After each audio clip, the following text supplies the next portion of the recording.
3 centimetre, 4 centimetre तथा 5 centimetre त्रिज्याओं वाले 3 गोले को पिघलाकर एक नया गोला बनाया गया है। बड़े गोले की जो त्रिज्या है वो कितनी है ये हमें फाइंड आउट करना है। ठीक, आप देखो इस क्वेश्चन में इसको हम लोग पढ़ेंगे तो थोड़ा सा कंफ्यूजिंग लगेगा, ठीक, लेकिन मैं इसको समझाती हूँ कि ये क्या बोल रहे हैं। आपको बताया गया है कि एक 3 सेंटीमीटर का गोला है, एक 4 सेंटीमीटर का त्रिज्या वाला और एक 5 सेंटीमीटर त्रिज्या वाला।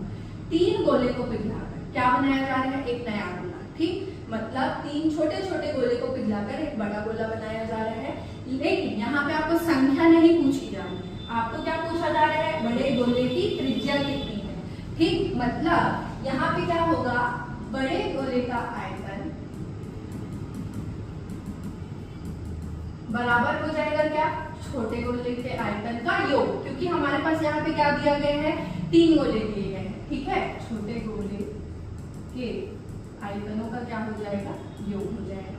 ठीक है, चलो वैल्यू पुट कर लेते हैं। तो बड़े गोले का आयतन, इसके लिए रेडियस क्या रहेगा, हमारे पास r ही रहेगा।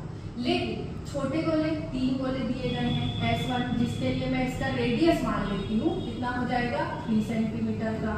S2 मान लेती हूँ, जिसके लिए रेडियस कितना हो जाएगा 4 सेंटीमीटर का। और S3 जो है इसके लिए रेडियस कितना हो जाएगा 5 सेंटीमीटर। ठीक है, और बड़े गोले का जो रेडियस है वो क्या रहेगा r। इसी की वैल्यू हमें क्या करनी है, फाइंड आउट करनी है। ठीक, तो चलो देख लेते हैं। गोले का आयतन क्या होता है, 4/3 पाई r का क्यूब। ठीक है, ये गोले का आयतन हो गया। ठीक, अब इन गोलों का आयतन देख लेते हैं। तो इसमें 4/3 और पाई, ये हम तीनों में से कॉमन निकाल सकते हैं, या तो आप चाहे तो इंडिविजुअल भी रख सकते हैं। ठीक है, मैं कॉमन निकाल रही हूँ। और r की वैल्यू जो है तीनों गोले के लिए क्या है, डिफरेंट है। ठीक है, डिफरेंट है, तो हम r की वैल्यू रख लेते हैं। तो इसे मैं r1 मान लेती हूँ, ये r2 और ये r3।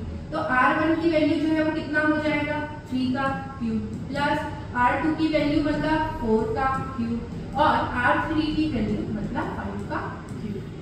क्लियर, चलो इसको सॉल्व कर लेते हैं। तो देखो यहाँ से 4/3 से 4/3 कैंसिल और पाई से पाई कैंसिल हो गया। ये कितना हो जाएगा, r का cube is equals to, solve कर लेते हैं तो ये हो जाएगा 3 का 3 बार गुना, 3 का क्यूब कितना होता है 27, 3 दिया 9 और 9 दिया 27, प्लस 4 का क्यूब मतलब 4 चौक 16 और 16 चौक 64, प्लस कितना हो जाएगा 5 का क्यूब मतलब 5 25 और 25 पंचे 125।